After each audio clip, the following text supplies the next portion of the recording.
DKP news पर आप सभी दर्शकों का स्वागत है। आज मेरे साथ देश के जाने माने हस्ती, पत्रकारिता जगत के पुरोधा पंडित और बड़े शिक्षाविद, आपकी कई विषयों पर पुस्तकें भी प्रकाशित है, जैन धर्म, बौद्ध धर्म। आप हैं डॉक्टर ध्रुव कुमार जी। डॉक्टर ध्रुव जी, आपको डीकेपी न्यूज पर स्वागत है। धन्यवाद, आपका भी स्वागत है। अभी पूरे देश में किसान आंदोलन ने हलचल मचा रखा है। अगर यह आंदोलन इसी तरह से जारी रहा तो कई समस्याओं का आना ये स्वाभाविक लगता है। यातायात बाधित हो सकती है और भी कई ढंग की क्योटिक समस्याएं आ सकती है। कृषि विधेयक जो 3 बिल पारित हुआ है, उसको आप किस रूप में देखते हैं और किसान आंदोलन कितना प्रासंगिक है? देखिए, दोनों बहुत महत्वपूर्ण सवाल हैं। किसान आंदोलन कितना प्रासंगिक है, ये तो भाई किसी को भी किसी भी प्रजातांत्रिक व्यवस्था में अपनी बात कहने का पूरा हक है। अगर किसानों को लगता है कि हमारी समस्याएं, जो मौजूदा बिल है, जो बिल पास हुआ है, उससे पूरी समस्या का समाधान नहीं हो सकता, तो उनको अपनी बात कहने का पूरा हक है। और इस देश में ऐसी स्वतंत्रता है कि लोग अपनी बात आके सड़क पर भी कह सकते हैं। लेकिन मेरा ये मानना है कि आंदोलन आंदोलन के लिए हो, आंदोलन हिंसक रूप न ले, ये भी ध्यान रखना है, क्योंकि उनका भी देश है। चाहे जो लोग भले वो आंदोलनकारी हों, चाहे वो मजदूर वर्ग हों, किसान वर्ग हों, या किसी भी तरह के लोग हों जो अपने हितों की मांग के लिए, रक्षा के लिए सड़कों पर आते हैं। जो महत्वपूर्ण बात ये है वो है कि भाई आखिर किसान आंदोलनरत क्यों है। देखिए, इस देश में जो सबसे ज़्यादा कोई मौसम की मार झेलता है, नियमों की मार झेलता है, जो अपने समाज की मार झेलता है, सबसे जो कच्चा रूप में सौदा उपजाता है, बेचता है, वो किसान है। यानी बिल्कुल अनिश्चय की स्थिति में किसान ही है इस देश में, और उसकी आबादी 70% से अधिक है। यानी किसान अभी आज पूरी फसल है, कल आंधी पानी आ जाए बर्बाद हो जाएगा। और यही कारण है कि आप देखेंगे देश के कुछ हिस्सों में किसान बहुत त्रस्त हैं, तो आत्महत्या तक जैसे कदम उठा लेते हैं।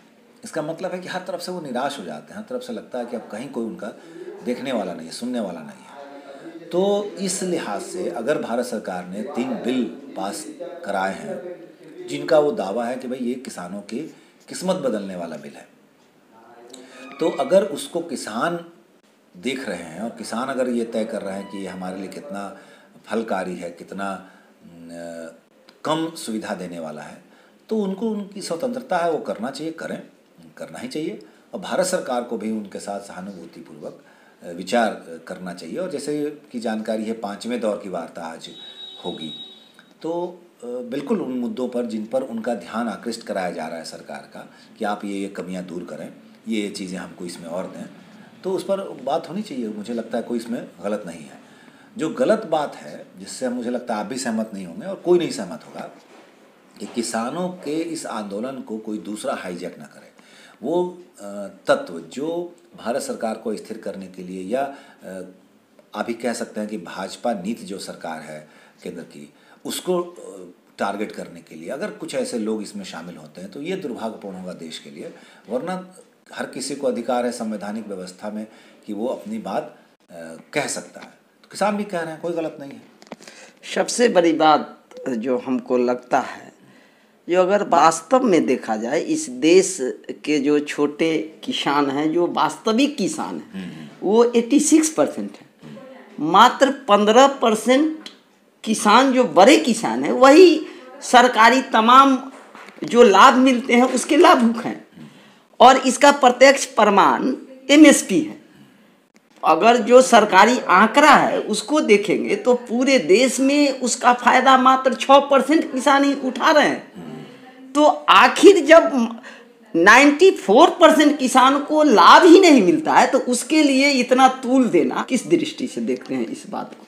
हाँ, बिल्कुल, मैं यही बात समझ में नहीं आती है, और देश के लोगों को समझना पड़ेगा कि सबसे ज़्यादा किसान का लाभ जो है सबसे ज़्यादा लेते हैं, तो वो लेते हैं जो अमीर किसान हैं। यानी जो ज़्यादा पूंजी निवेश करते हैं, जो बड़े किसान हैं आप कह सकते हैं, और कह सकते हैं कि ये सुविधा संपन्न किसान है। क्योंकि बिल्कुल दो तरह के किसान हैं इस देश में। एक जो हैं जो किसी भी तरह से जीवन यापन का आधार है कृषि, उनके लिए अगर वो किसानी न करें तो जाएंगे कहाँ? उनके पास कुछ है नहीं, ज़मीन है, जो थोड़ी बहुत ज़मीन है जो उनको अपनी विरासत से मिली है, तो उसी से अपना खेती गृहस्थी करके पेट पालते हैं। और जो अनाज बच जाता है वो उसको बाज़ार में बेच देते हैं। वो इसलिए नहीं उपजाते, अगर वो नहीं उपजाना छोड़ देंगे तो भूखे मर जाएंगे।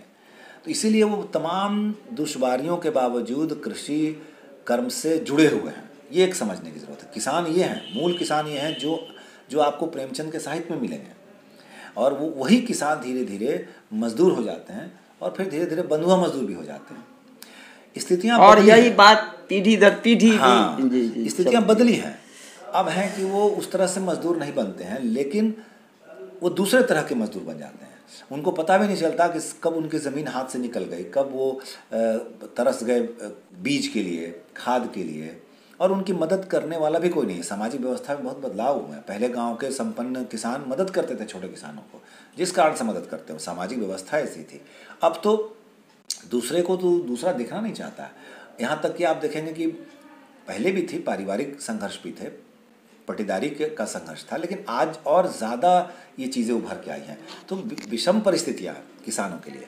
लेकिन दूसरी जो आप कह रहे हैं कम 14-15% लोग हैं, देखिए सबसे ज़्यादा किसान संपन्न कहाँ के हैं? तो पंजाब हरियाणा के, पूर्वी उत्तर प्रदेश के। और एक बात और मैं बता दूं, ये 90% लाभ वही ले रहे हैं। मैं यही कह रहा हूँ। तो वही लोग फिर सड़क पर भी हैं। इसका मतलब वो और ज़्यादा लाभ लेना चाहते हैं। और अगर भारत सरकार ने उन बाकी 84-85% किसानों के लिए उसने अगर कुछ योजना बनाई है, उस योजना को लागू होने से पहले ही, उसको उन तक पहुँचने से पहले ही वो कह रहे हैं गलत है। ये भी भैया, अगर आप कोई टेस्ट कर रहे हैं, भारत सरकार ने अगर कोई ये, अगर सब कुछ सामान्य है, तो क्या जो आत्महत्या कर रहे हैं किसान, वो खुशी खुशी कर रहे हैं? वो दुखी होकर कर रहे हैं ना। और वो कौन किसान लोग हैं? कौन किसान ये आत्महत्या करता है? आप देखेंगे ये जो संपन्न किसान है वो नहीं करते हैं। आप इलाके से देखें तो मध्य प्रदेश के, उत्तर प्रदेश के कुछ हिस्से से, छत्तीसगढ़ के कुछ हिस्से से, और फिर महाराष्ट्र के कुछ हिस्से में ये ज़्यादा किसान वहाँ पे आत्महत्या करते हैं। तो उन किसानों के लिए अगर इस बिल में अगर कुछ फ़ायदेमंद चीज़ें हैं तो उनको आने देना चाहिए ज़मीन पर। ये बात तो उन नेताओं को, किसान के नेताओं को भी पूछने की ज़रूरत है कि भाई आखिर आपका विरोध क्यों है? ठीक है, कुछ चीज़ें हैं, आप उसको कह सकते हैं बदलाव के लिए, लेकिन इस तरह से कि नहीं, मुझे लगता है कि ये अड़ियल रुख जो है ये भी कहीं ना कहीं से उन किसानों के लिए नुकसानदेह है जो आने वाले दिनों में इस बिल से लाभ उठा सकते हैं। मैं अपने दर्शकों को बता दूं डॉक्टर ध्रुव जी, जो इस सप्ताह में दूसरे दौर की वार्ता, कुल 4 दौर की वार्ता हो चुकी है सरकार के साथ। आज 5वें दौर की वार्ता 2 बजे से चालू है। जो इस वीक के दूसरे दौर की वार्ता हुई है उसमें लगभग 40 किसान संगठनों ने भाग भी लिया है। सरकार के तरफ से कृषि मंत्री नरेंद्र सिंह तोमर, रेल मंत्री पीयूष गोयल और वाणिज्य मंत्री भी वहाँ रहे हैं।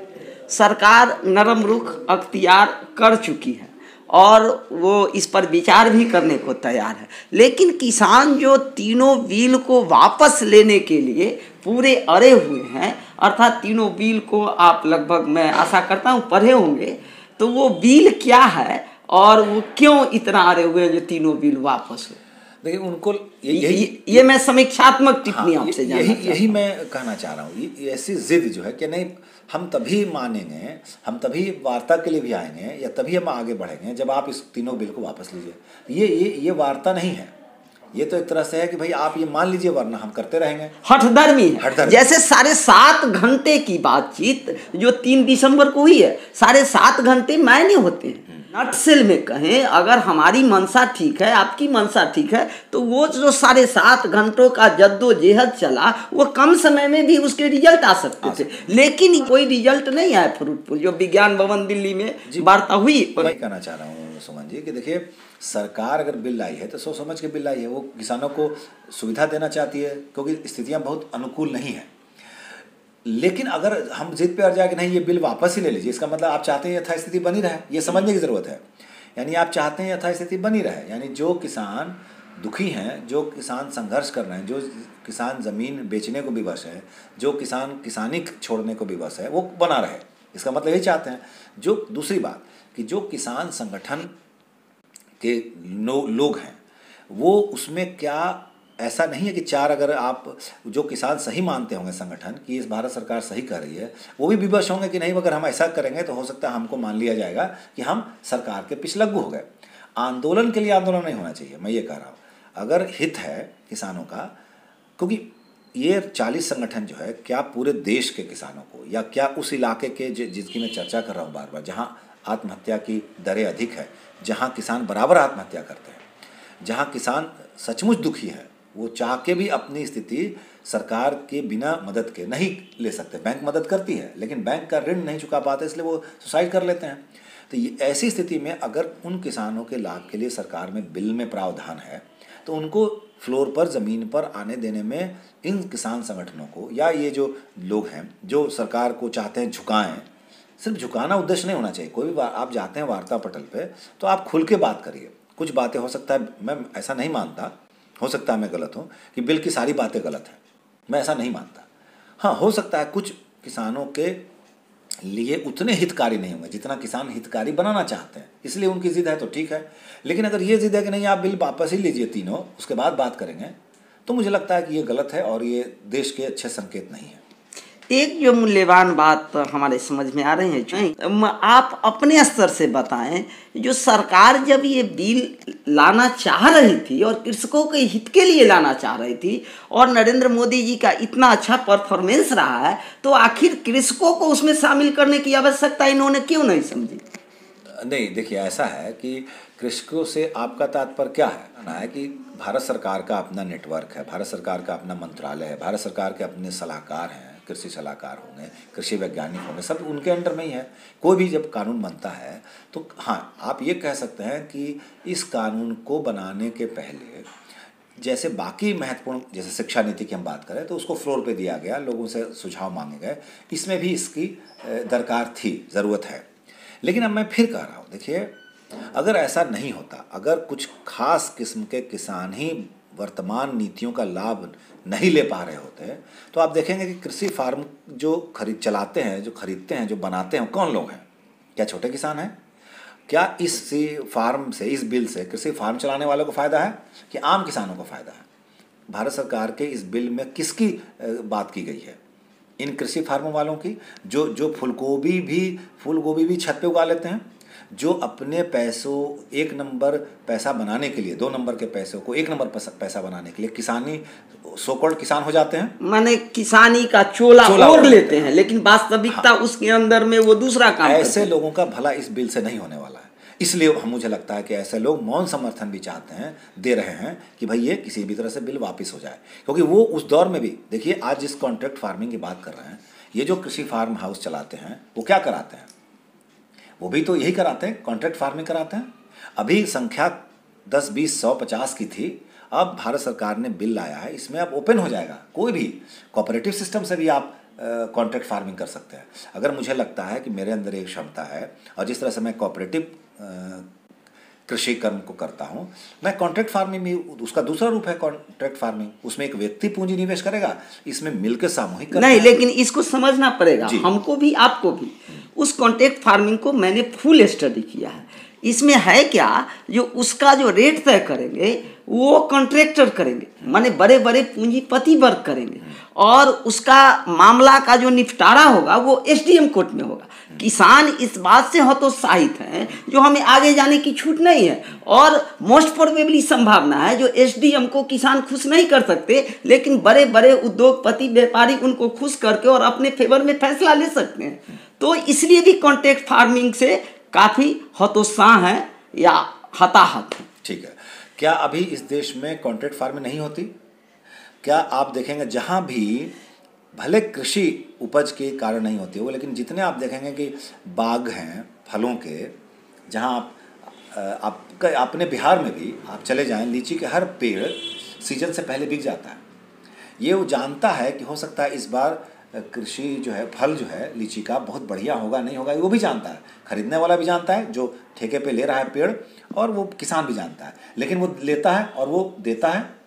तो रिस्क तो कहाँ नहीं है कॉन्ट्रैक्ट फार्मिंग में, लेकिन क्या क्यों बेच देता है किसान पेड़ सीजन से पहले? कि हो सकता है इसमें कितना उपज होगा नहीं होगा, फसल सही रहेगी, आंधी पानी से बचेगी, लेकिन एक निश्चित रकम मुझे आ जाएगी। क्या ये बात सही है कि नहीं गलत? बिहार ही नहीं, आप हिमाचल प्रदेश में जाएं, कश्मीर में जाएं, हर जगह है ये। वो किसान इतना रिस्क लेता है तो वो रिस्क नहीं चाहता, वो चाहता है मेरी पूंजी भी ना डूबे। दूसरा इससे फ़ायदा ये है कि उसको बहुत उसमें पूंजी निवेश में नहीं करना पड़ता। तो जो पेड़ खरीदता है, जो बागान खरीद लेता है, बिहार में तो कम से कम यही होता है, तो वो क्या करता है, उसकी देखभाल खुद करता है, वही किसान उसकी मदद करता है, वही किसान उसके लिए काम करते हैं, लेकिन वो पूंजी जो है, चाहे वो कीटनाशक का हो या खाद देने का हो, वो ही देते हैं। ये बड़े, इसका नाम कॉन्ट्रैक्टर नहीं होता, ये गांव के ही कुछ लोग हो सकते हैं, अगल बगल के कुछ लोग हो सकते हैं, लेकिन होते तो हैं। तो ये अगर कर्म हो रहा है, उसको भारत सरकार ने अगर सही अमली जामा पहनाने की कोशिश की है कि अगर आपके साथ कोई बिट्रे होता है तो आप इसको कोर्ट में भी ले जा सकते हैं, आप इसको अधिकारी के पास भी ले जा सकते हैं इस इशू को, तो क्या गलत है? मुझे लगता है कि इस पर भी इस नज़रिए से सोचने की आवश्यकता है।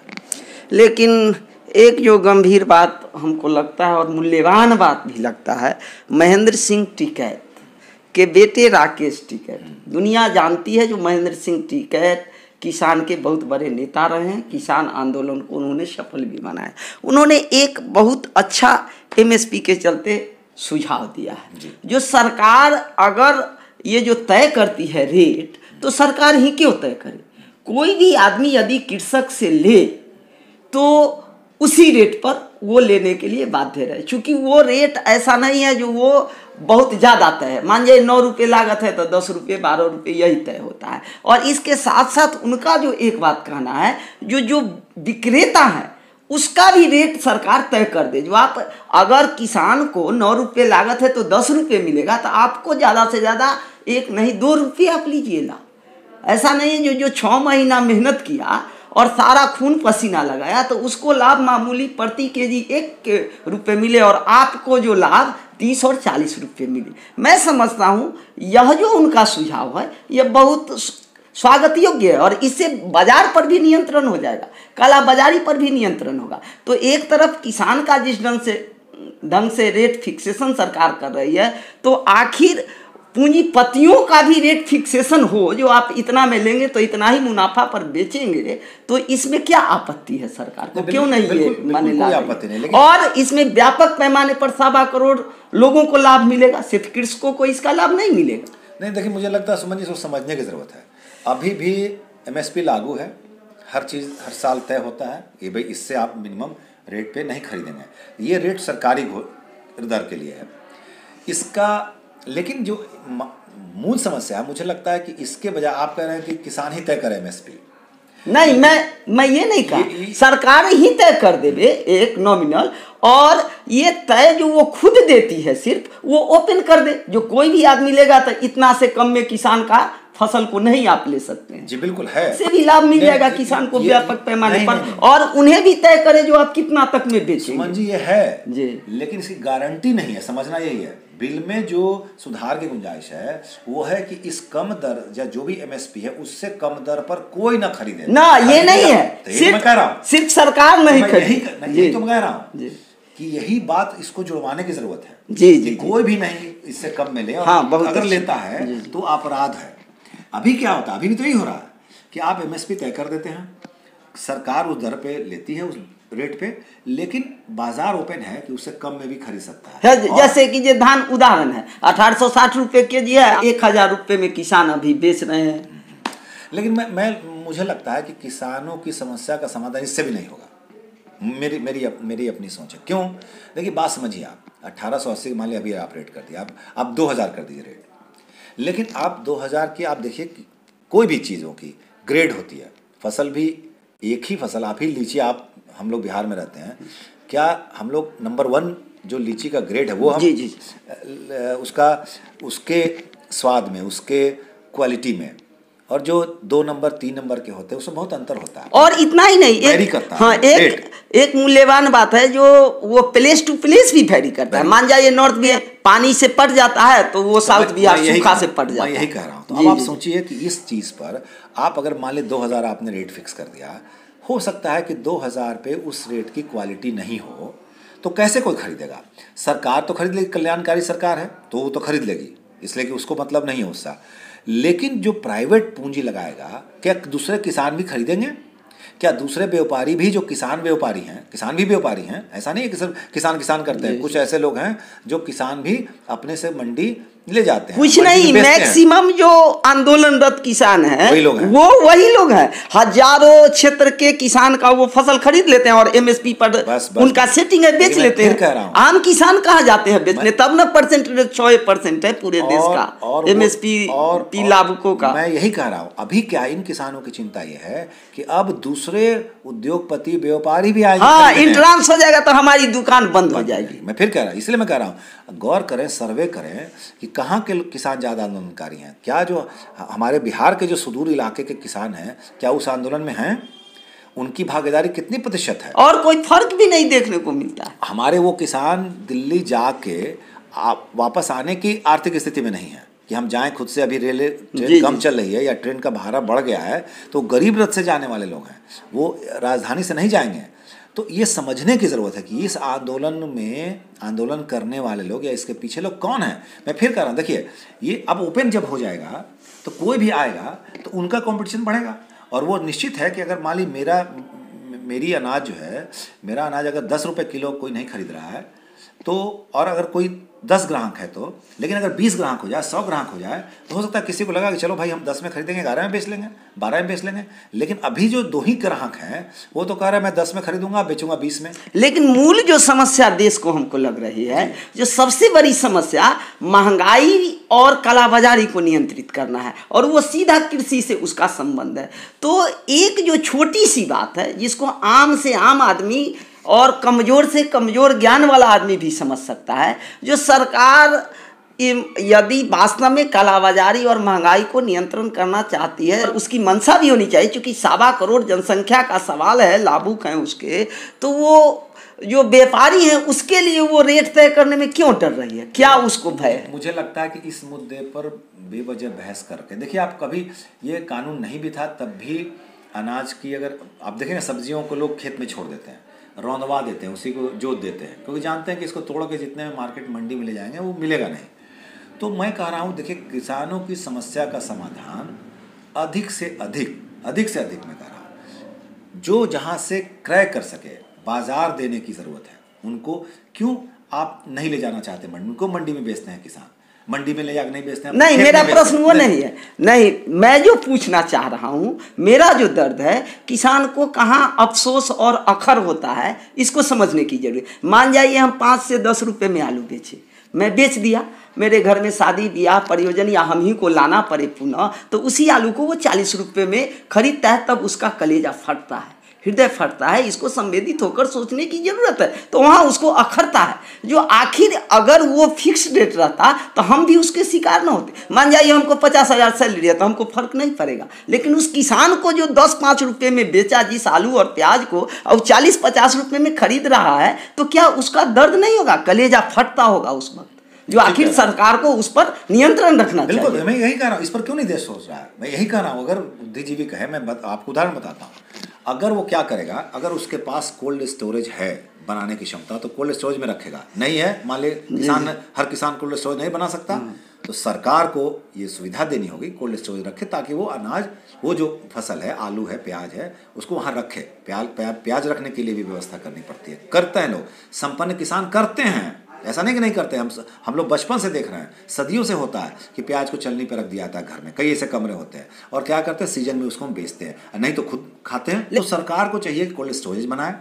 अगर मान ली सरकार कोल्ड स्टोरेज हर गांव में नहीं दे सकती, अगर वो उसको ओपन कर रही है कि कोई पूंजीपति कोल्ड स्टोरेज बनाने की जो जिसके पास पूंजी है वो बना सकता है, उससे उसका कुछ मुनाफा होगा, लेकिन किसानों का ही मुनाफा होगा। अगर ऐसे कदम उठाएं, सुधारात्मक कदम उठाएं, तो मुझे लगता है दिक्कत नहीं होगी। मैं फिर कह रहा हूँ आपको, किसान की समस्या वो नहीं है, किसानी समस्या नहीं है। किसान की समस्या जो फसल उपजाता है उसको बेचने की है। अगर उसके उसी इलाके में खेत से बिक जाए, खेत के आसपास बिक जाए, सही मूल्य मिलने लगे, तो उनको कोई दिक्कत नहीं। वाह, बहुत मूल्यवान बात इसीलिए ये है क्योंकि मैक्सिमम किसान जो है वो रखने की स्थिति में भी नहीं है, क्योंकि उनको अगला फसल उपजाना है और वो उतना उनके पास पूंजी नहीं है या उतने सक्षम नहीं है जो उसको हम 6 महीना स्टे करा सके, 3 महीना स्टे करा सके। तो ये आप बहुत मूल्य और रीढ़ को पकड़ लिए हैं, लेकिन तो सरकार अंततः इस पर क्यों नहीं सोचती, इस पर जो नियम क्यों नहीं बनाकर उसको बांधती है ताकि कानून का डंडा का भय हो। हाँ बिल्कुल भाई, अभी ये तो नियम बना ही नहीं है। यही तो आप अभी क्या हो रहा है, आप कॉन्ट्रैक्ट फार्मिंग की बात कर रहे हैं। मान लीजिए हमारे पास पूंजी नहीं है, हम किसानी छोड़ दे रहे हैं, हम क्या करते हैं, दे देते हैं ज़मीन औने पौने कि भाई आप, जिसको हम बटाईदार कहते हैं, बटाईदारी करते हैं। तो हम एक क्यों करते हैं, इसलिए कि हमारे पास अगर 10 बीघा ज़मीन है, लेकिन 10 बीघा के लिए जितनी पूंजी की ज़रूरत है उसमें खाद बीज और सिंचाई की, वो हमारे पास नहीं है, तो हम नहीं कर पाएंगे। या तो हमारी ज़मीन बंजर होगी, नहीं तो क्या करते हैं भाई, कम पैसे में हम दूसरे को देते हैं। अगर अभी क्या करते हैं, जो आसपास के लोग हैं वो किसान ले लेते हैं, फ़ायदा उठाते हैं। इसमें 2 तरह के किसान हैं, जो करते हैं अगल बगल में, उनको भी लगता है कि चलो ये भी हम उपजा लेते हैं तो हमको कुछ तो फ़ायदा हो जाएगा, वो उपजाते हैं। वरना दूसरे किस्म के जो बड़े किसान पूंजीपति हैं वो खरीद के दूसरे किसानों से कराते हैं। देखिए अभी मैं फिर कह रहा हूँ, इसको ओपन कर रही है भारत सरकार, इसमें सब तरह के लोग आएंगे, ज़्यादा लोग आएंगे, तो वो शोषण रुकेगा किसानों का। मुझे लगता है ये जो अभी घोषित तौर पे नहीं है उसको घोषित कानूनी रूप देने की कोशिश हो रही है। मुझे लगता है हाँ, अगर ये बिल 1 साल चले और उसके कुछ अच्छे परिणाम ना निकले तब विरोध हो तो हो। किसानों का दर्द और भी है। 1901 का काला कानून इस देश में बना हुआ है, जो अगर कोई कृषक अपनी कृषि ऋण को नहीं चुकाते हैं तो उसको पकड़ने में जो सरकार का फोर्स लगता है, जीप का भाड़ा लगता है, और जो उनको जेल में डाला जाता है, वहाँ जो वो भोजन करते हैं उसका भी पैसा उन्हें चुकाना पड़ता है। ये 1901 में यह काला कानून कृषि पर है। इस पर पूरे देश में कहीं चर्चा नहीं हो रही है। ये कानून हटना चाहिए। बड़ा से बड़ा भयंकर अपराध करके भी उस पर इस प्रकार का वो ज्यादती नहीं थोपा जाता है जो जाति किसान पर थोपा जा रहा है और आज तक थोपा जा रहा है, वह कानून चला आ रहा है, इसका कहीं कोई विरोध नहीं हो रहा है। बिल्कुल समझ, एकदम सही पे कह रहे हैं आप। मैं यही कहना चाह रहा हूँ कि जो किसान संगठन जो भारत सरकार को अभी विवश करना चाह रही है कि आप एकदम बिल वापस करो वरना हम देश को नहीं चलने देंगे, हम सड़क दिल्ली को ठप कर देंगे, हम गणतंत्र दिवस नहीं मनाने देंगे, क्या इन किसान संगठनों ने कभी इस बिल को उठाया?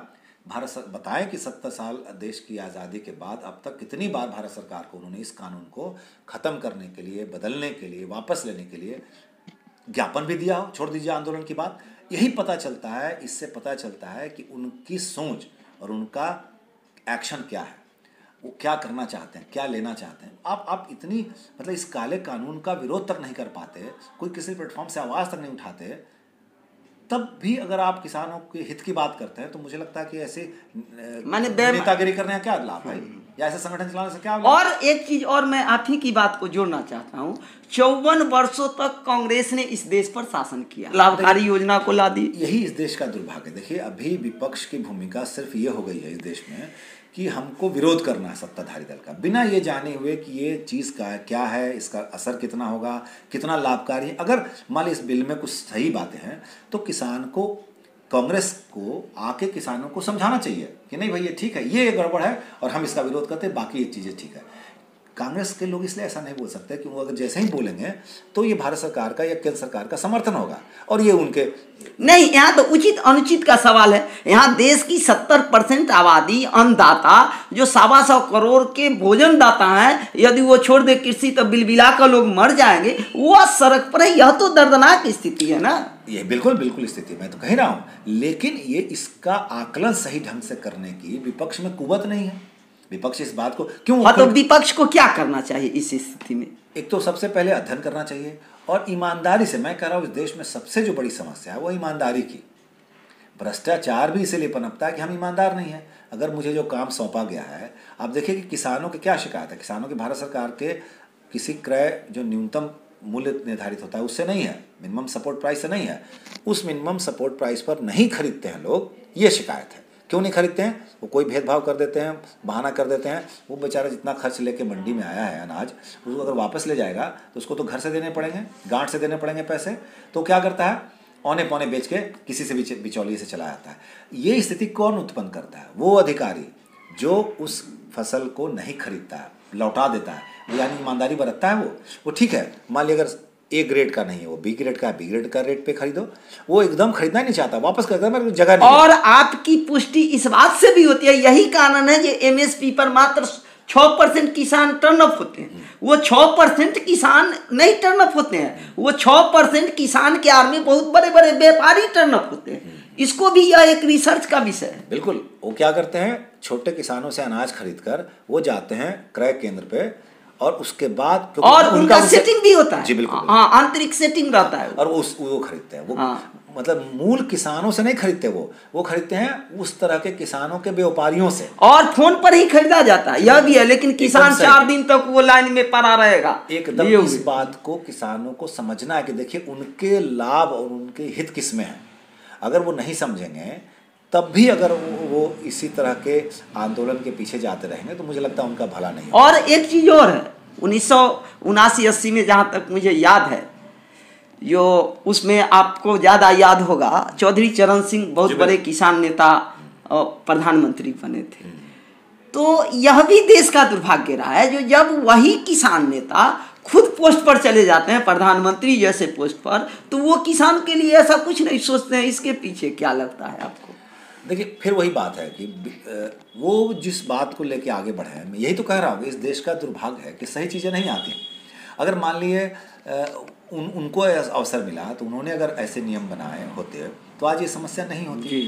तो राजनीति बिल्कुल अलग चीज़ है। इसी को समझना है देश के लोगों को, कि राजनीति सब चीज़ की समस्या का समाधान नहीं है। समाधान है कि जो उसमें उसका अधिकतम लाभ आपको दिला सके, और ये तभी होगा जब आप इस तरह की चीज़ों को सामूहिक तौर पे करेंगे, आप कोऑपरेटिव सिस्टम से करेंगे। देखिए, सुधा उसका उदाहरण है।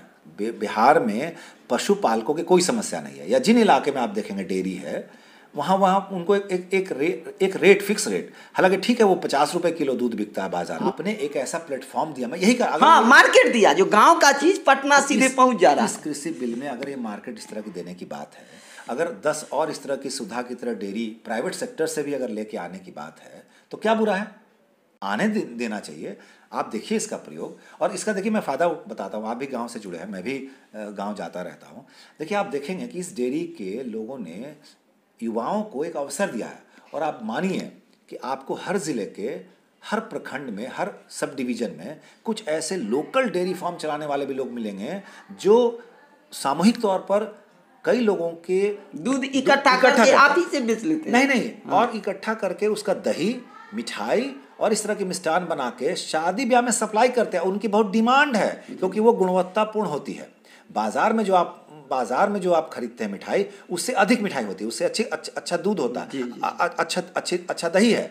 तो हमने देखा है, शादी ब्याह में देखेंगे ऐसे लोगों की डिमांड है, और उसका कोई ताम झाम नहीं है वो, लेकिन चुपचाप डेयरी चलाते हैं। तो कहने का मतलब है कि एक सुधार डेयरी के आने से इस तरह की चीजें होती हैं। इतनी बड़ी रिवोल्यूशनरी क्रांति हुई है, सो कही। बिल्कुल। तो अगर ये कृषि क्षेत्र में अगर हो रहा है, और देखिए आप मानिए ये जो कानून है हिमाचल में लागू है, और इसका सबसे ज़्यादा लाभ हिमाचल के उन किसानों को मिल रहा है जो फल उत्पादन करते हैं। तो कहने का मतलब ये है कि अगर इसको एक रोल मॉडल की तरह पूरे देश में लागू किया जा रहा है, तो मुझे लग रहा है कि बेवजह का विरोध आंदोलन नहीं होना चाहिए। और जिस ढंग से किसान अरियल रुख अख्तियार किए हुए हैं, यह भी एक चिंतनीय और विचारणीय प्रश्न है। जो देश में जितने बड़े बड़े आंदोलन हुए, चाहे जेपी का आंदोलन हो, अन्ना का आंदोलन हो, उनका जो मूल उद्देश्य था वो कहीं ना कहीं छुप गया, ओझल हो गया, और एक दूसरे छवि के लोग जो थे वो प्रमुख हो गए। तो कहीं ऐसा ना हो कि यह भी किसान का आंदोलन इसी ढंग से जो मूल मुद्दा है वो छुप जाए, और दूसरे चीज आप इससे समझ सकते हैं कि अभी तक आपने इतने सालों तक कुछ नहीं किया, और आज आप देखेंगे अचानक जिस आप काला बिल की बात कर रहे हैं, उसने कभी, माले ने भी, CPI ML ने कभी आज तक वक्तव्य नहीं दिया होगा। तमाम दुनियादारी पे वक्तव्य देते रहते हैं, लेकिन आज आप देखेंगे कि वो पूरे राज्य में चक्का जाम कर रहे हैं इसी इशू को लेकर। तो आप देखिए कि आप सिर्फ क्या करते हैं आप? क्या सचमुच उनके बीच से उभर के आते हैं, उनकी चीज़ों को लेकर आते हैं, कि सिर्फ आप राजनीति करते हैं? ये इससे दिखेगा आपको। मन पॉलिटिकल रोटी सेकते हैं। बिल्कुल। 8 तारीख को भी आप देखेंगे भारत बंद में कुछ ऐसे पॉलिटिकल पार्टी भी जिनको कभी किसान से मत लेना देना नहीं है, कभी किसानों का दुख दर्द जाने नहीं गए होंगे, लेकिन वो भी इस आंदोलन में बढ़ चढ़कर रास्ता रोकेंगे, तोड़फोड़ करेंगे, रेल रोकेंगे, ताकि मतलब उनका जो है उनका चेहरा चमके, वो अपने को हाईलाइट कर सके। ये दिक्कत है, यही देश का दुर्भाग्य है। किसानों के साथ भी यही होगा। डॉक्टर ध्रुव जी, आपको बड़े चिंतक, विचारक, शिक्षाविद और पत्रकार के रूप में मैं जानता हूँ, और यह मसला देश के 70% आबादी का है और हमारे अन्नदाता ही रोड पर हैं। किसी न किसी रूप में यह दर्दनाक इशू है। आपसे मैं यह जानना चाहता हूं, जो आप सरकार से क्या इसी घड़ी में अपेक्षा रखेंगे, विपक्ष से क्या रखेंगे, आम जनता से क्या रखेंगे और कृषकों से क्या रखेंगे? देखिए, मुझे लगता है कि देश की जनता को किसानों के साथ पूरी सहानुभूति होनी चाहिए, क्योंकि सचमुच किसान अगर सड़क पर हैं और उनको लगता है कि हमारी बात यही अवसर है, उचित अवसर है जो भारत सरकार तक पहुंचाई जा सकती है, और भारत सरकार अभी अगर बिल को संशोधित करती है, बिल में कुछ जोड़ती है, तो इस अवसर का उनको लाभ लेना चाहिए। तो उनको देना चाहिए। किसानों को भी थोड़ा धैर्य रखना चाहिए किसानों को, और उनको जो आंदोलन का फ़ायदा उठाना चाहते हैं उन पर भी नज़र रखनी चाहिए। विपक्ष से जहाँ तक है, देखिए इस देश में विपक्ष मुझे लगता है कि सकारात्मक विपक्ष नहीं है, जो कभी किसी ज़माने में लोहिया जैसे लोगों से आप उम्मीद करते थे, मधु दंडवते जैसे लोगों से उम्मीद करते थे। और यही कारण है कि उस समय के जो प्रधानमंत्री थे या सत्ता के लोग थे उनको भी इज्जत करते थे, देते थे, क्योंकि जानते थे कि ये लोग बहुत सकारात्मक सुझाव देने वाले लोग हैं। देश में दुर्भाग्य है कि ऐसे लोग नहीं हैं, सिर्फ विरोध के लिए विरोध करते हैं, कोई सकारात्मक उनके पास विजन भी नहीं है। ज़्यादातर लोगों के मेरे अपने व्यक्तिगत अनुभव है, किसी इशू पर जब वो विरोध करते हैं, उनसे पूछे कि भाई क्या होना चाहिए, तो दाएं बाएं देखने लगते हैं। बड़े बड़े नेता, बड़े बड़े पॉलिटिकल पार्टी के नेता, आप विरोध करते हैं विरोध, लेकिन आपके पास एक होना चाहिए कि हाँ भाई ये नहीं होगा तो ये होना चाहिए, ये करें तो तब भारत सरकार को करना चाहिए और इसका लाभ ऐसे मिलेगा। ये उनके पास कोई प्लान भी नहीं होता है। यानी आप सोचिए कितने छिछले स्तर की उनका कोई विजन है। अगर ऐसे लोग सत्ता में आएंगे तो क्या करेंगे? वो तो फिर वो कहते भी हैं कि भाई ये तो काम अधिकारियों का है, वो तय करेगा, वो बनाएगा। लेकिन भाई आप विजन तो आप देंगे। तो ये इस तरह की यहाँ पे राजनीति चल रही है। तो विपक्ष की भूमिका सकारात्मक हो, मैं ये भी उम्मीद करता हूँ। सरकार से मेरी ये ज़रूर मांग होगी कि भाई किसानों की अगर बात छन के आ रही है, कुछ इशू पर जो अभी तक 4 दौर की वार्ता हुई है, कुछ बातों पे किसानों की सहमति है, कुछ पर वो, लेकिन कुछ बात पे वो अड़े हैं। हाँ, और वो बात सही है, वाजिब है, किसान के हक तो में। उस पर भारत सरकार को गौर करना चाहिए, और वो लगता है तो उसको सुधार की गुंजाइश बनती है तो करना चाहिए। इसमें मुझे लगता है कि कोई जिद नहीं होनी चाहिए, क्योंकि अंततः भारत सरकार ने बिल लाया किसानों के हित के लिए, और अगर इस बिल से किसानों को लगता है कि हमारा हित नहीं है तो उनको उस पर पुनर्विचार करने की ज़रूरत है। हाँ, पूरी तरह से कानून वापस करने की मांग, मुझे लगता है ये थोड़ी जिद है, और इस तरह की जिद लोकतंत्र में नहीं हो सकती, होनी चाहिए। यह भी जो अगर जो आप छनकर बात आने वाली बात कहे तो वापस लेने की भी इशू को बहुत बड़ा इशू नहीं बनाना चाहिए। क्योंकि जो लोग बिल बनाए हैं वो अगर अच्छी बात है, मैं ये नहीं कहता हूँ उनकी सारी बात मान ली जाए, लेकिन उसमें जो छन की अच्छी बात आ रही है तो उसको सम्मिलित किया जा सकता है। जी, मैं यही कह रहा हूँ। अभी आप कैसे हम खारिज कर सकते हैं, यही तो मैं कह रहा हूँ। उसका कोई असर दिखा नहीं। और यहाँ पर देखिए कई ऐसी बातें आई हैं। अब आप गौर करिए, इतिहास में जाइए, किसका विरोध नहीं हुआ? जब इस देश में कंप्यूटर आया विरोध नहीं हुआ। लेकिन आज देखिए आप, कंप्यूटर के कारण ही बहुत चीज़ें भ्रष्टाचार को रोक रहे हैं। मैं ठीक है, ये नहीं कह रहा कि सारी समस्याओं का निदान हो गया। अगर श्रम कानून नहीं बने होते तो क्या श्रमिकों की स्थिति आज भी वही रहती जो पहले थी? कुछ बदली है? ठीक है, आज भी श्रम कानून में और सुधार की गुंजाइश है, लेकिन आने तो दें। आप अपने दिमाग की खिड़की खुले रखिए। और सबके मिल में आपने कहा जो जब कैसा भी कानून ला दीजिए, व्यक्ति भ्रष्ट हो, उसके जो करने वाले, इम्प्लीमेंट करने वाले लोग हों, वही भ्रष्टाचार में आकंठ डूबे हों, वही चरित्रवान नहीं हो, ईमानदार नहीं हो, तो ये कानून से भला होने वाला नहीं है, चाहे कोई बिल आए। ये दूसरा जो एक मैं समझता हूँ, जो प्रधानमंत्री गंगा आरती में जाते हैं, अभी दीप प्रज्वलन में गए, और जो तीनों बॉर्डर को सीमा पर जाकर दिवाली मनाकर और बहुत प्रोत्साहित किए, तो उसी ढंग से यहाँ भी क्या ऐसा नहीं लगता जो इंतजार कर रहे हैं, जो जब तक पूरा दिल्ली जाम नहीं होगा तब तक हम वार्ता के लिए नहीं पहुँचेंगे? उन्हें सहजता से तो किसान से वार्ता करनी चाहिए। नहीं, मुझे लगता है कि प्रधानमंत्री जिस ढंग से काम करते हैं, जो मैंने देखा अभी तक मोदी जी को, तो पूरे मामले पे नज़र रखे होंगे और मुझे लगता है उचित अवसर आने पर वो ज़रूर इसमें हस्तक्षेप करेंगे। हालांकि उनके लिए बेटर होता है, ये बहुत बड़ा दुनिया में मैसेज जाता जो खुला। जैसे आप एपीजे अब्दुल कलाम का उदाहरण देखिए, वो अगर शिक्षाविद थे तो डायरेक्ट विद्यार्थी से जुड़ते थे, संवाद होता था। तो जब भारत के राष्ट्रपति डायरेक्ट विद्यार्थी से जुड़ के संवाद कर सकते हैं, तो भारत के जो बहुत गरीब वर्ग से प्रधानमंत्री आते हैं वो क्यों नहीं डायरेक्ट किसान से संवाद कर सकते हैं? इसमें कौन सा इशू है? मुझे लगता है कोई इशू नहीं है, ये समझिए आप ठीक कर रहे हैं, लेकिन है क्या कि हर चीज़ का प्रोटोकॉल होता है। प्रधानमंत्री उस बिल पर ही बात करने के लिए मंत्रियों को भेज रहा है, ऐसा नहीं कि कोई नई चीज़ के लिए भेज रहा है, वो बिल की अच्छी चीज़ें उसको समझाने के लिए भेज रहे हैं। प्रधानमंत्री भी समय समय पर ये बातें कहते रहते हैं, मन की बात में उन्होंने कहा, बनारस गए तो उन्होंने ये कहा, और समय समय पर किसानों के प्रतिनिधि मिलते रहते हैं प्रधानमंत्री आवास में जाकर। मुझे लगता है कि ये पहले से भी होता रहा है, तो इसलिए ऐसी कोई बात नहीं है। उनकी नज़र पूरे देश पर, देखिए भारत प्रधानमंत्री कोई एक पार्टी का नहीं होता, एक देश का होता है। देश के सभी राज्यों में उनके लोग हैं, उनके सिस्टम हैं, और वो हर पर नज़र रखते हैं, तभी तो वो पूरी चीज़ की जानकारी रखते हैं। मुझे लगता है कि वो चाहते हैं कि समाधान निकले और उचित समय पर मुझे लगता है वो कुछ फैसला करेंगे। पूरे बात के दौरान जो कुछ बात छन के आई, जो कहीं मुट्ठी भर किसान ही लाभुक बन के न रह जाए, और इसको अनौपचारिक रूप से आपने कहा भी, देखिए ये है, हाँ, मैंने शेयर कीजिए, कहीं किसान की समस्या को हटने के बदले किसान ही नहीं। देखिए समाप्त जी, यहाँ पर ये बात जानना जरूरी है कि यही तो इस देश का दुर्भाग्य है। इस बात को राजीव गांधी जी ने आज से कई साल पहले कहा था कि मैं 100 रुपये कहीं भेजता हूँ तो 85 पैसे इधर उधर हो जाते हैं, 15 पैसे उस व्यक्ति तक लाभुक तक पहुँचता है। यही तो इस देश का दुर्भाग्य है कि जिसको लाभ लेना है, जिन योजनाओं का लाभ लेना है, उन तक नहीं पहुँचने देना चाहते कुछ लोग।